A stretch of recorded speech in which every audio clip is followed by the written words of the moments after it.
श्री कृष्ण गोविंद हरे मुरारी हे श्री नाथ कृष्ण नारायण श्री हरिवंश पुराण का वासुदेव। विष्णु पर्व का 23वां अध्याय, जिसके अंतर्गत हम अंधक का कंस को मुंह तोड़ उत्तर देने पर का हम इस अध्याय का अध्ययन करेंगे, मनन करेंगे, श्रवण करेंगे।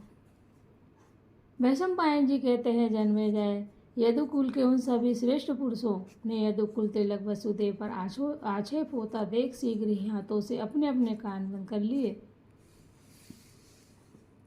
उन सबको यह निश्चय हो गया कि कंस की आयु समाप्त हो चली है। उसी समाज में वक्ताओं में श्रेष्ठ अंधक भी थे, जिनके मन में कंस से तनिक भी भय नहीं था। उन्होंने धैर्य से अपनी वाणी को विकार रहित रखते हुए कंस से ओजस्वी स्वर में कहा, बेटा, तुमने जो इतनी देर तक भाषण देने का कष्ट उठाया है, तुम्हारा यह परिश्रम मेरे मत में आदर या प्रशंसा के योग नहीं है। यह सर्वदा अनुचित है। श्रेष्ठ पुरुषों ने इसकी सदा निंदा की है। विशेषता अपने बंधु बांधवों के प्रति ऐसा आक्षेप सर्वदा निंदित है। वीर, अब इस समय में जो कुछ कहता हूँ उसे ध्यान देकर सुनो। यदि तुम यादव नहीं हो या अपने को यादव नहीं मानते हो, तो यदुवंशी तुम्हें जबरदस्ती यादव नहीं बना रहे हैं और न बनाना चाहते हैं। वास्तव में जिनके प्रशासक तुम हो, वे विष्णुवंशी आदर और प्रशंसा के योग हो ही नहीं सकते। इक्ष्वाकु वंश में एक प्रजा पीड़क राजा उत्पन्न हुआ था, जो स्वयं ही किसी समय राज छोड़कर भाग गया अथवा मिट गया। इस यदुकुल में तुम भी वैसे ही जान पड़ते हो, अतः तुम्हारी भी वैसी ही दशा होने वाली है। तात तुम भोज हो, यादव हो अथवा कंस हो या जैसा तैसा कोई भी हो, तुम्हारा मस्तक तुम्हारे साथ ही उत्पन्न हुआ और वह अभी तक मौजूद है।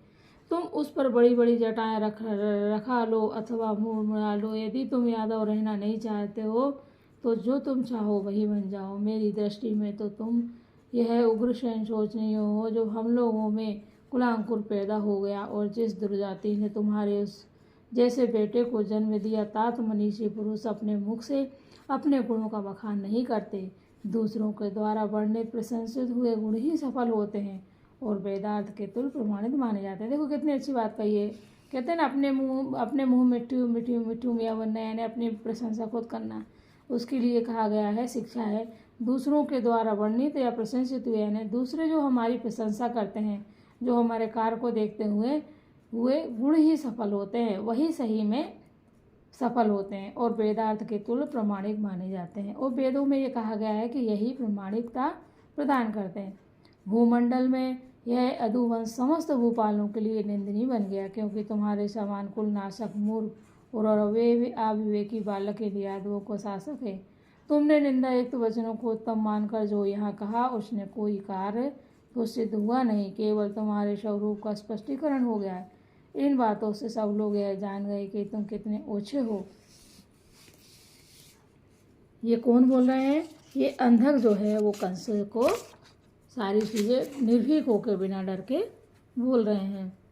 अंधकार रहित तथा महापुरुषों के लिए भी मान्य गुरुजन है। उन पर आक्षेप करना ब्रह्महत्या के समान है। उसे करके कौन अपने लिए कल्याण की आशा कर सकता है? तात वृद्ध पुरुष अग्नियों के समान आदरणीय तथा शेव होते हैं। उनका क्रोध आंतरिक साधनाओं से प्राप्त हुए लोगों को भी जलाकर भस्म कर सकता है। तात जिसका आत्मा उन्नति के पथ पर अग्रसर है तथा जो जितेंद्रिय एवं विवेकशील विद्वान है, उस पुरुष को धर्म की गति का सदा ही अन्वेषण करना चाहिए। जैसे जल में मछली की गति अत्यंत सूक्ष्म या अव्यक्त होती है, उस प्रकार धर्म की गति भी सूक्ष्म है। तुम तो केवल अहंकार वश यहाँ बैठे हुए अग्नि के समान तेजस्वी वृद्ध पुरुषों को अपनी मर्म वेदनी वाणी द्वारा पीड़ा दे रहे हो। जैसे मंत्र का उच्चारण किए बिना दी हुई आहुति व्यर्थ होती है, उसी प्रकार तुम्हारी ये आक्षेपपूर्ण बातें निष्फल हैं। वासुदेव ने अपने पुत्र की रक्षा के लिए जो कुछ किया है, उसके लिए जो तुम इन पर आक्षेप करते हो, वह सब तुम्हारा मिथ्या प्रलाप है। उस विषय में कही गई तुम्हारी इन कायरतापूर्ण बातों की मैं निंदा करता हूँ। पुत्र क्रूर स्वभाव का हो जाए तो भी पिता उसके प्रति निष्ठुर नहीं हो सकता, क्योंकि पुत्रों के लिए पिताओं को कितनी ही कष्टदायिनी विपत्तियाँ झेलनी पड़ती है। यदि वसुदेव ने उस समय अपने शिशु पुत्र को उसकी रक्षा के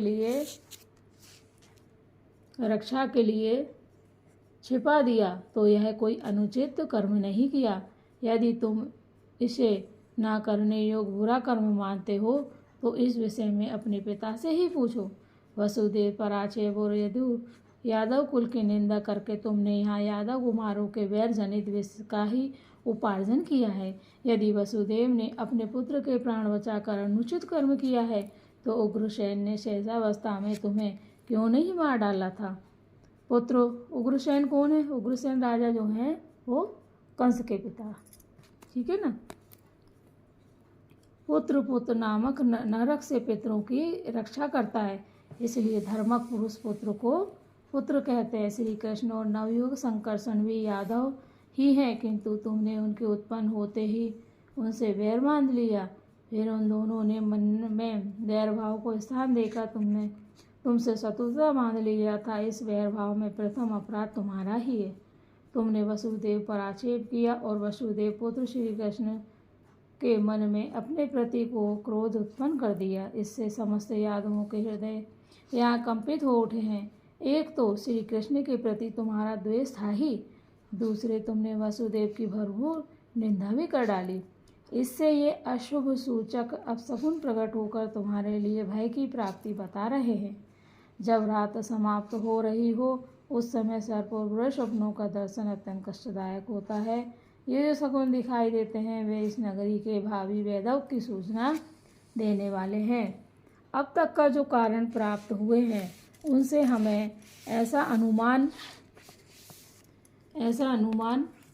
अब तक जो कारण प्राप्त हुए हैं उनसे हमें ऐसा ही अनुमान होता है। यह भयंकर ग्रह राहु आकाश में अपनी किरणों द्वारा स्वाति का भेद कर रहा है तथा भयानक दिखाई देने वाले मंगल सर्वतोभद्र चक्कर में वक्रीभूत होकर चित्रा नक्षत्र पर स्थित हैं। बुध ने भयानक तेज से पश्चिम संध्या को व्याप्त कर रखा है, अर्थात वह पश्चिम दिशा में उदित हो रहे हैं। ऐसा होना राजभंग का सूचक है तथा शुक्र ने, मतलब ये सब अशुभ सूचक है, तथा शुक्र ने वैश्वनार पथ सूर्य मार्ग पर अतिचार गति से चलना आरंभ किया है। सूर्य को लांग कर जाना ही अतिचार है। धूमकेतु नामक उत्पात ग्रह के पुच्छ भाग से भरणी आदि 13 नक्षत्र विद हो गए, इसलिए वे चंद्रमा का अनुसरण नहीं करते। पूर्व काल की संध्या परिघ से ग्रस्त हैं, वह अपनी प्रभाव द्वारा सूर्य देव को बाधा पहुंचाती है तथा पशु और पक्षी अपनी बोली बोलते हुए प्रतिकूल दिशा से होकर जाते हैं। दोनों संध्याओं के समय एक भयानक गिरदी शमशान भूमि से निकलकर अपने निश्वास से अंगार की वर्षा करती और बहुत बोलती हुई मथुरापुरी के चारों ओर चक्कर लगाती है। कुछ ही समय पहले वज्रपात श्री ध्वनि के साथ पृथ्वी पर उल्कापात हुआ है। यह पृथ्वी तथा पर्वतों के शिखर अकस्मात कांपने लगते हैं। अभी पिछले दिनों राहु ने सूर्य पर ग्रहण लगा दिया था, जिससे दिन में ही रात हो गई थी। धूम और उत्पातों से संपूर्ण दिशाएं व्याप्त थी। सूखे में ही बिजलियां गिरती हैं।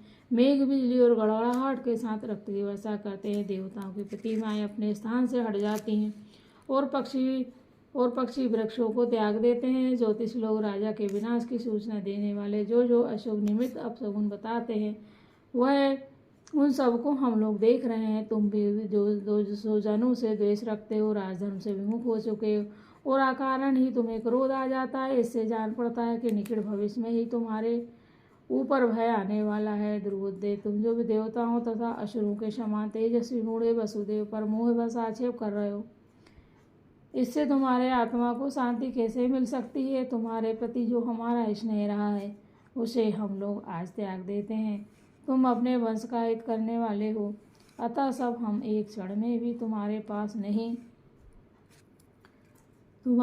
नहीं। वह कौन बोल रहा है? ये सारी बातें कौन की चल रही है? अंधक जो है वो कर रहे हैं सारी बातें, है ना। जो अंधक है वह सारी बातें कर रहे हैं। राजा कंस से, मथुरा के राजा बैठेंगे वे दानपति अक्रूर तथा अक्रूर धन है जो आज वन में गए हुए अनायास ही महान कर्म करने वाले कमल नयन श्री कृष्ण को अपनी आंखों से देखेंगे। तुम्हारे कारण इस यदुवंश की जड़ कट गई है। अब श्री कृष्ण ही आकर समस्त भाई बंधुओं को जुटाएंगे और उन्हें मेल कराएंगे। इन बुद्धिमान वसुदेव ने तो तुम्हारे अपराध को क्षमा ही कर दिया, काल ने तुम्हारी विवेक शक्ति नष्ट कर दी। अब तुम जो जो चाहो बकते रहो। कंस, मुझे तो यही अच्छा लगता है कि तुम वसुदेव को साथ लेकर श्री कृष्ण के स्थान पर जाओ और उनके साथ संधि करना स्वीकार करो। इस प्रकार श्री महाभारत के खिलवाड़ हरिवंश के अंतर्गत विष्णु पर्व में अंधक का वचन वेश्यक 23वां अध्याय पूरा हुआ। बोलो जय श्री कृष्ण गोविंद हरे मुरारी, हे नाथ नारायण वासुदेवा। आज संतान गोपाल मंत्र हम पढ़ेंगे, जिसके पढ़ने से, जाप करने से, मनन करने से जिनकी गोद नहीं भरी होती उनकी गोद भर जाती हो, श्रेष्ठ संतान की प्राप्ति हो के वंश वृद्धि होती है।